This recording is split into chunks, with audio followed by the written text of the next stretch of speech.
Se os nossos prótons rodassem em sintonia, em fase e nada mudasse, então tínhamos um sinal semelhante ao que foi ilustrado no capítulo anterior. No entanto, não é isto que acontece.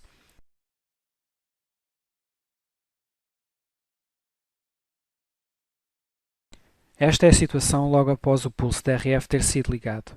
Assim que o pulso é desligado, todo o sistema, que foi perturbado pelo pulso DRF, volta ao seu estado original, relaxa. O novo vetor de magnetização horizontal estabelecido começa a desaparecer, um processo designado por relaxamento transversal, e a magnetização longitudinal cresce de volta ao seu tamanho original, um processo designado por relaxamento longitudinal. Por que é que isto acontece?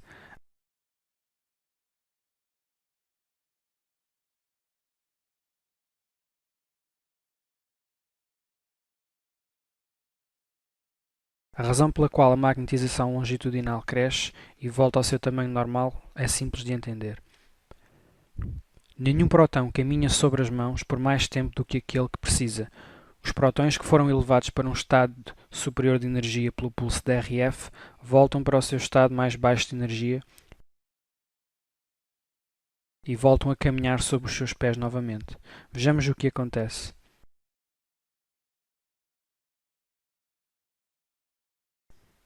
Enviar um pulso DRF faz com que, digamos assim, 3 prótons caminhem sobre as mãos.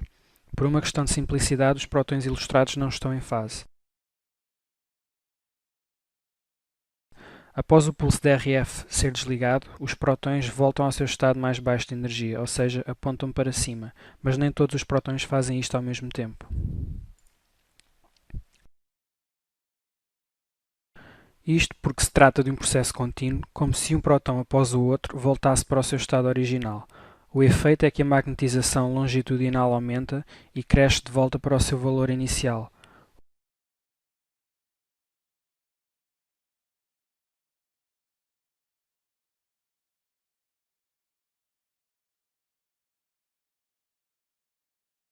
O que acontece à energia que eles apanharam do pulso DRF?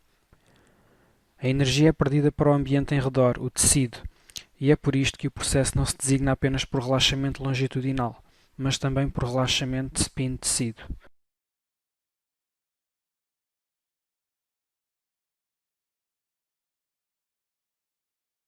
Se fizermos um gráfico de magnetização longitudinal versus o tempo após o pulso DRF ter sido desligado, temos uma curva semelhante a esta que aumenta ao longo do tempo.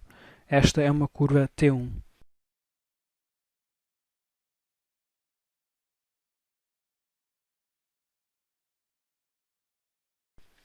O tempo que demora a magnetização longitudinal a recuperar, a voltar ao seu valor original, é descrita pelo tempo de relaxamento longitudinal, ou T1.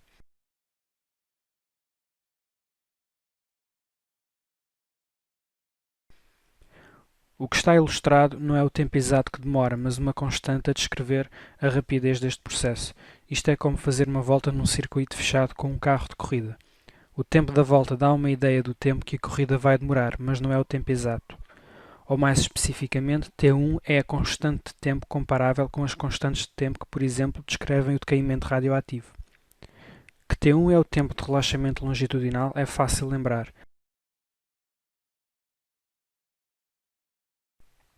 Se virarmos o 1 ao contrário, é parecido com um L de longitudinal, e serve também para lembrar que descreve o relaxamento de spin de tecido.